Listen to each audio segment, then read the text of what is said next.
মৰিগাঁৱত মুখ্যমন্ত্ৰীৰ নিৰ্বাচনী প্ৰচাৰ পঞ্চায়ত নিৰ্বাচনৰ বাবে বিশাল জনসভা সম্বোধন মুখ্যমন্ত্ৰীৰ সভাখনত মুখ্যমন্ত্ৰীক সংগ দিয়ে মন্ত্ৰী পীযুষ হাজৰিকা স্থানীয় বিধায়ক ৰমাকান্ত দেউৰী তিৱা স্বায়ত্তশাসিত পৰিষদৰ মুখ্য কাৰ্যবাহী সদস্য জীৱন চন্দ্ৰ কোঁৱৰে কংগ্ৰেছৰ বিৰুদ্ধে সমালোচনাত সৰব মুখ্যমন্ত্ৰী ডক্টৰ হিমন্ত বিশ্ব শৰ্মা সাংসদ গৌৰৱ গগৈৰ পাকিস্তানী লিংক অখিল গগৈৰ বিৰুদ্ধে পুনৰ সৰব হ'ল মুখ্যমন্ত্ৰীগৰাকী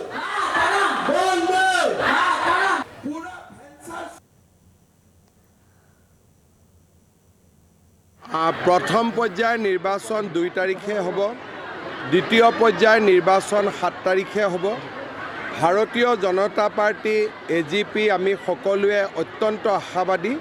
যে এইবাৰ সুন্দৰ ফলাফল এটা আমি কৰিব পাৰিম বেসিক্যালি অখিল গগৈয়ে গৌৰৱ গগৈক এক্সপ'জ কৰি দিলে যে তাৰমানে পাকিস্তান যোৱাটো সঁচা